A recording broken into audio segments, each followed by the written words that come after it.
Hey everyone, welcome back to another update on the Viper SimPit. It's now out of the garage, it's upstairs, it's replaced the car racing seat that I had previously. It's far from done, but it's about as functional as the other seat was as far as electronics go. So let's take a quick look.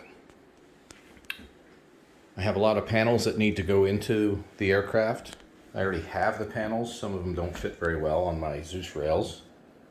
So I'm going to be cutting my own panels and adapting them to fit in here. And then I have to wire them up. That's going to be the big chore, is wiring them up to make them work. Although I have gone through the process of being able to make the switches work within the software using DCS BIOS. For now, my wind wing throttle is here.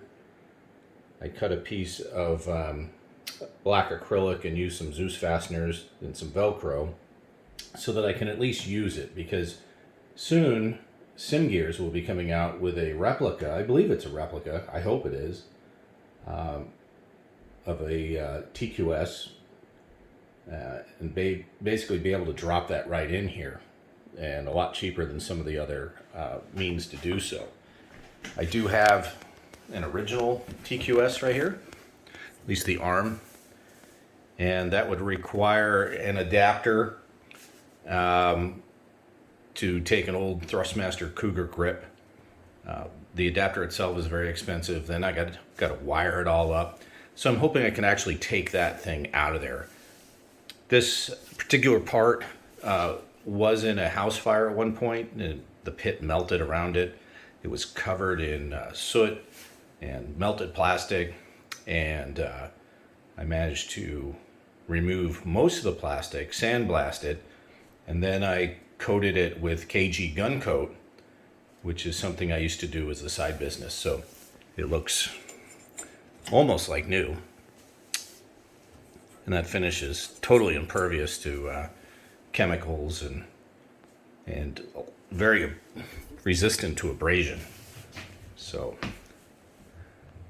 it came out looking great. So anyway, the seat still needs a lot of details as far as oxygen bottle and handles and stuff. I did get 3D printers, another 3D printer, a filament one, as opposed to the resin one I already had. It's a lot less finicky, but I designed myself my ejection arm handle here, as well as the mount for it. I found that using Shaper 3D was fantastic software to be able to design everything I need to design.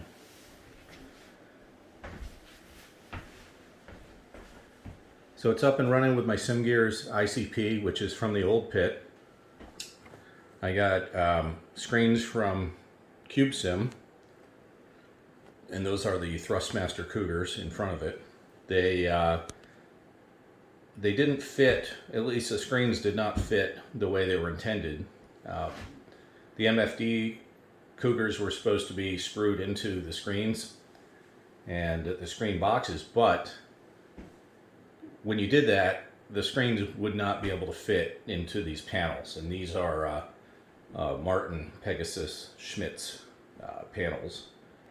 So I went all the way on the best stuff for these structures, and required a little bit of modification, and through Helios was able to take these screens, which are really off center behind the panel, and slide the display over so that it would be centered.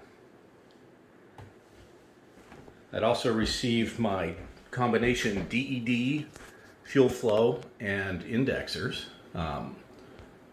from Yaheli. It's a combination of three guys in Netherlands. These are Jan's works, I believe.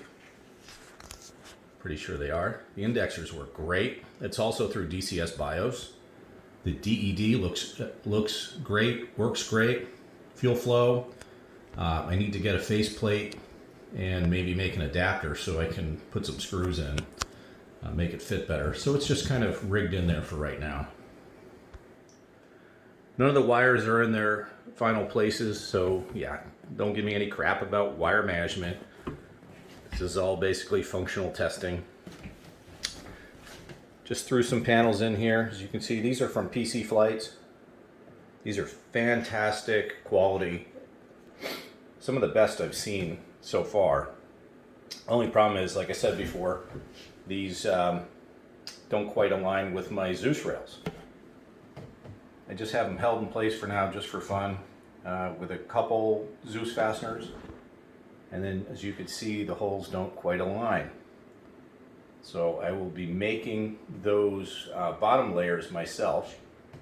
I've pretty much wound up with a large amount of power tools to do this. So not only do I have my filament 3D printer, my resin 3D printer, I've got a laser cutter engraver, the X-Tool D1, which unfortunately does not cut transparent acrylic, which is what I really needed to do.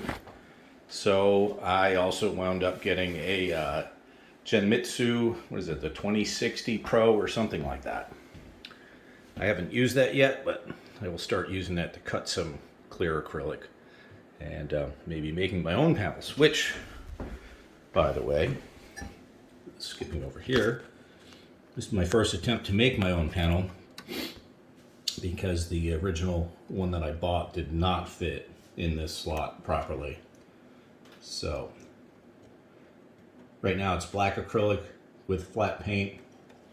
Top is white acrylic, translucent, spray painted again, and then with the laser etched on all the markings.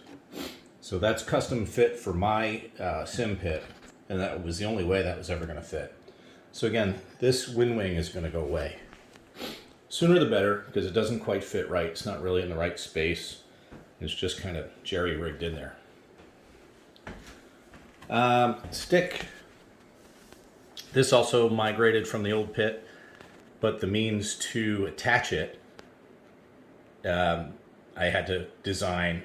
I was inspired by somebody else's design, and it just got really difficult to go back and forth with Europe and get parts made and remade and shipped and redesigned. And it's a complicated little slot in here where all the screws are and how that all fits together. So I figured I was better off just getting my own printer and designing a part custom for myself. It was quicker, even though the part took over 3 days to print.